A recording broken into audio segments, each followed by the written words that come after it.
Man, some Ford and Chevy guys are going to be irritated with this one because it is a head-to-head shootout. The 351 Windsor Ford versus the classic 350 small block Chevy.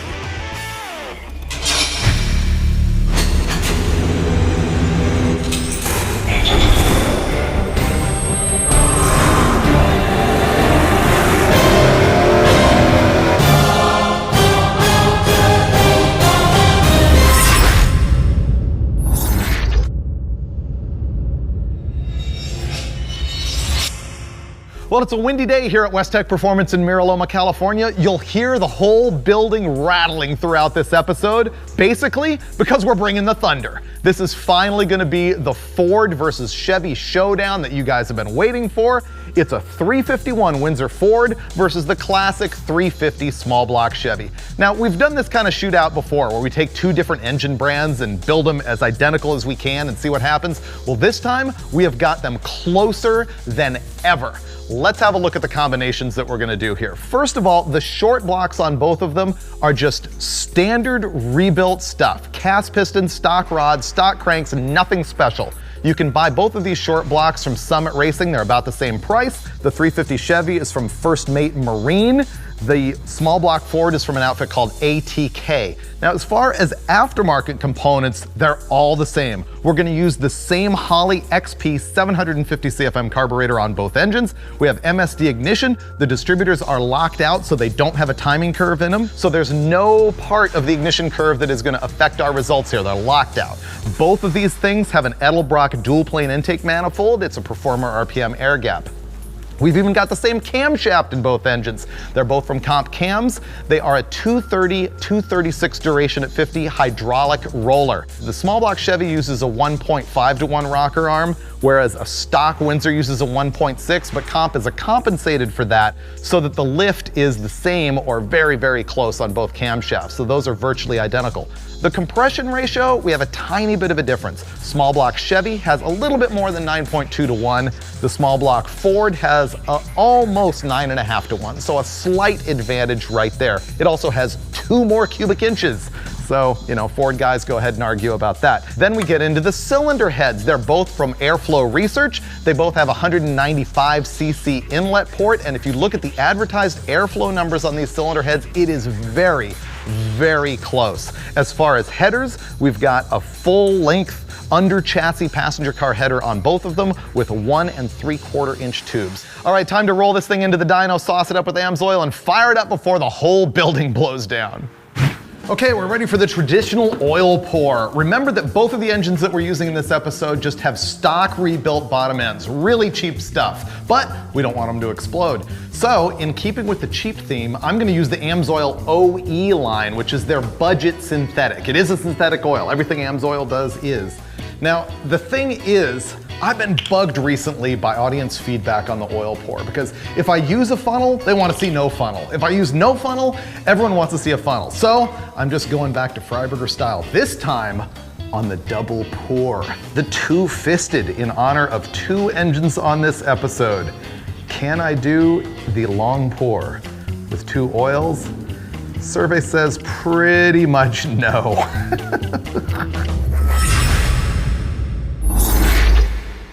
I walked in here with an actual guess on what was gonna happen horsepower and torque-wise on this thing, but just my deductive reasoning of watching you fiddle with it has thrown that out the door. I have no guess. Really? I've got a pretty good idea. I have a pretty good idea, but... I had to fiddle more. Yeah, you had to fiddle more than I expected. Yeah, it was, it took a little more timing than I thought. I think because of the compression ratio being relatively So low. Yeah. You have to give it a little head start. Yeah. I mean, really, we've kind of just dressed up a turkey with this engine. Well, I know. It's a bone stock rebuilder small block Yeah. with some really good cylinder heads on it and then an average camshaft.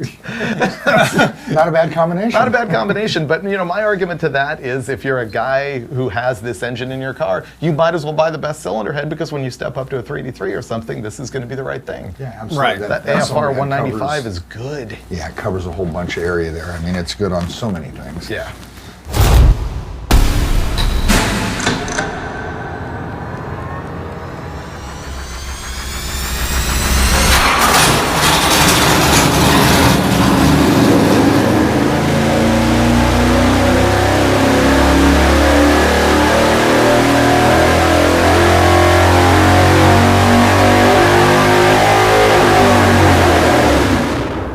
Okay, well, that was like easiest dyno test ever because you did all the work before we even got here. That seems to be kind of an ongoing theme here. What are you trying to say, Steve? Nothing. So that's it. I mean, 422.9 pound-feet of torque at 4,300 RPM, and up here at the top, 425.6 horsepower at 5,900. What's your opinion? I mean, I think for a 9.2 to 1 compression motor, it's not that bad. I think it would be a 370 horsepower motor without this head. Well, yeah, the AFR head is like the kill for sure. I mean, a pretty typical manifold that we use over and over again because it's so good, but that cylinder head really, I think, picks it up a bunch.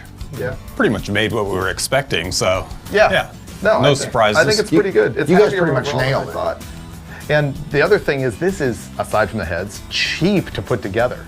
Stock rebuilt bottom end, nothing motor. Or you can have that motor in your old pickup or something. Yeah. That's what you get from Chevy. You can put together this combination. Yeah. 425, basically. Question is, will the Ford beat it? We're about to see, I think. I think the Ford. I think the outruns it. Ford's going to take this one away. Let's go hang it on there. Yeah. I bleed Ford blue, Dolchek. I know, me too, Ford Burger. Ford Burger. And now we're ready to run the Ford and Chevy, guys. I'm gonna give you a little bit of ammunition in order to fight this out on the internet. The 351 Windsor has a tiny bit more compression than the small block Chevy and 2 more cubic inches. Why is that? Well, because the 351 came from the factory with a 3.5-inch stroke and the 350 Chevy has a 3.48-inch stroke. That 20,000ths of an inch? I don't think it's really getting you that much, but hey, that's up to you to decide. I've talked a lot about how we made these engines identical, but let's look at some other things that make these two engines different so that you can sort of guess in advance, is the 351 Windsor gonna make more or less power than the Chevy? Now, first of all, the deck height on these two engines is different. The small block Chevy has a factory blueprint spec of 9.028 inches, whereas this one is 9.5 inches. What is deck height? It is the distance between the center line of the crankshaft and the top of the block here, where the cylinder head bolts on. Now, why would that matter for performance? First of all, it's heavier because it's got a taller deck height, but it also means that the intake manifold is potentially wider and the runner lengths may be a little bit different, and runner length can affect performance. A longer runner tends to make more low-end torque, a shorter one tends to make more high-end power, and in a dual plane like this, there is a mix of long and short. So there could be a clue in there somewhere, but there's another difference. With that taller deck height also comes a longer connecting rod. The Windsor has a 5.955-inch connecting rod all throughout. The small block Chevy is 5.7 inches, and the Windsor also has more piston compression height, so the rod is longer, the piston is heavier. The 350 Chevy came out in 1967, the 351 Windsor came out in 1969. They're very much a product of the same era, and because they've been around about that same period of time, the development and the expectation of horsepower in the aftermarket has been extensive. Other things that might affect the difference between these two engines, the Ford is a symmetrical port design, whereas the Chevy has 2 ports right together on the outboard corners. The Chevy has the middle exhaust ports right together instead of split. That could make a little bit of a difference. Does all of that add up to the Ford making either more or less power than the Chevy? That's what we're here to find out, and that's gonna happen now.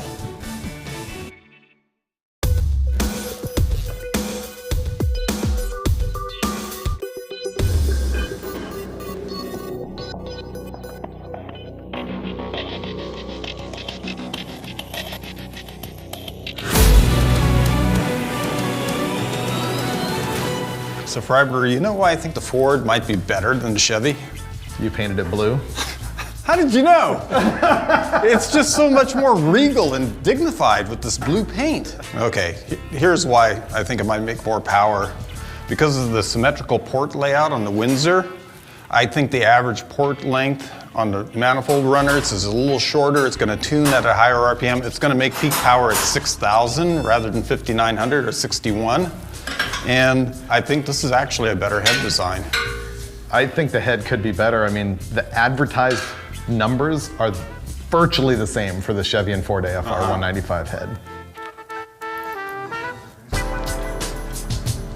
All right, I think that's it, man. We're close. Go get some water in it and see what it does. Now we see Ford domination. Only in your mind. Yep. Okay, we're Fordified. Blue. Yeah, I know. Fortified. Dulcich and I are Ford guys now. I don't know if yeah. you know that. Yeah. Gone to the dark side.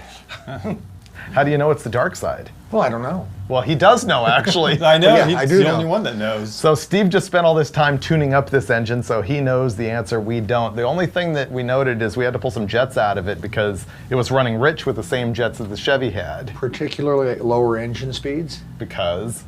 My belief is because the plenum in this intake manifold, the divider isn't relieved like it is on the Chevrolet. So it's not sharing any cylinders, and it gives the carburetor a much stronger signal at low engine speed. And so had to do a little finagling front and rear and got it pretty squared away. Yeah. I wonder if that's going to hurt us on horsepower, though, that divided plenum. Well, we know that cutting a divider in it makes power. You and I have done it a couple times. Does it make power? Does it make it more drivable? You know, because when it makes power because they won't run sometimes because they're so ugly down there at 2,500 or something. Yeah.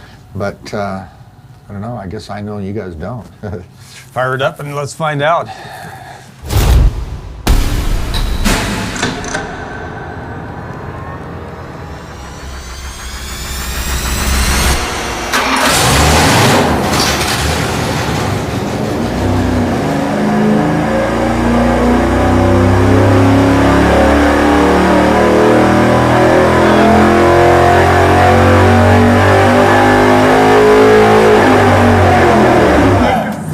Mundo, right? No, it's better by 6 by numbers. By a wee bit. Yeah. By 2/10 of a point in compression and 3 cubic inches. Yeah. Wow.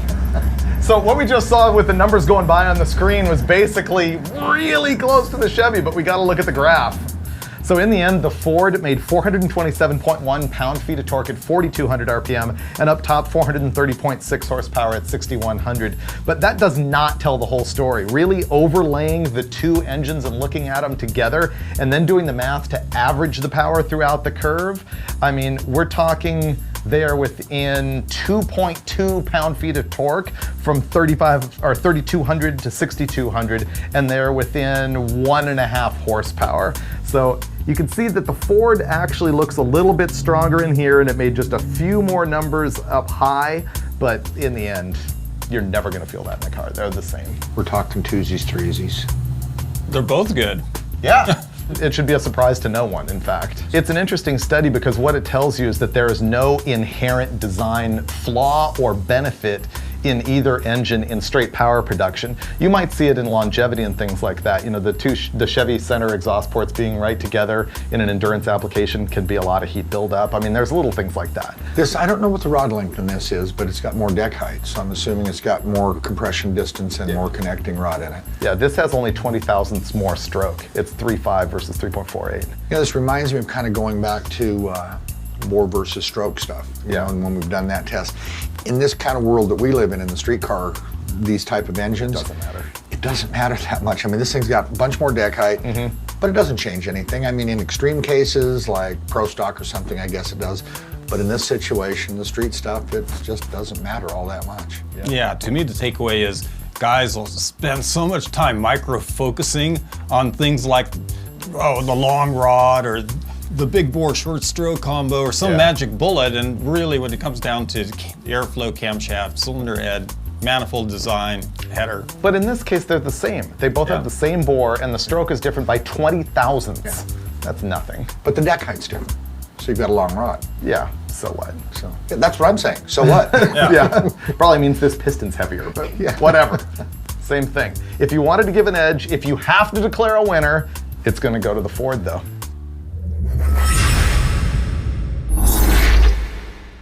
Okay, Steve, I'm gonna go with the same. I mean, I'd like to say we were right and the Ford won, but the truth is that the old theory of an engine's an air pump comes back into play. You put in the same displacement, same compression, same cam, same airflow, they do the same thing. I'm walking away a little perplexed. Why? Well, I really expected to see something out of that Ford, like maybe 10, 15 horsepower. What?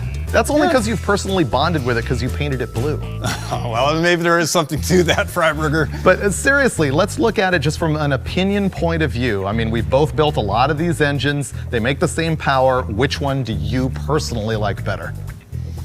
It depends on the application. If I had a Jeep or some other vehicle and I wanted to do a simple swap, the small block Chevy wins hands down. I think it's smaller, more compact, lighter, lower deck. probably be better. Here's the last thing actually to consider is that I went through the Summit Racing catalog because I bought all of the parts for all of these, and I really thought that the Ford was going to be more expensive, but I did the math and they're very, very close.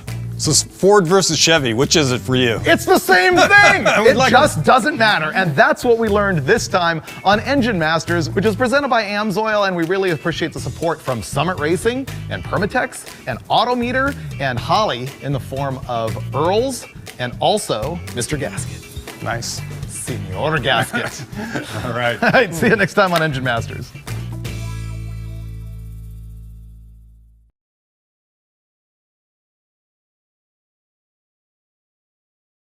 I had a rave while you were getting your battery fixed, Chris. A rant. A rant? Yeah. What did you claim? That was my big moment, you know? I was taking fuel lines off and then freaking camera. Wasn't there?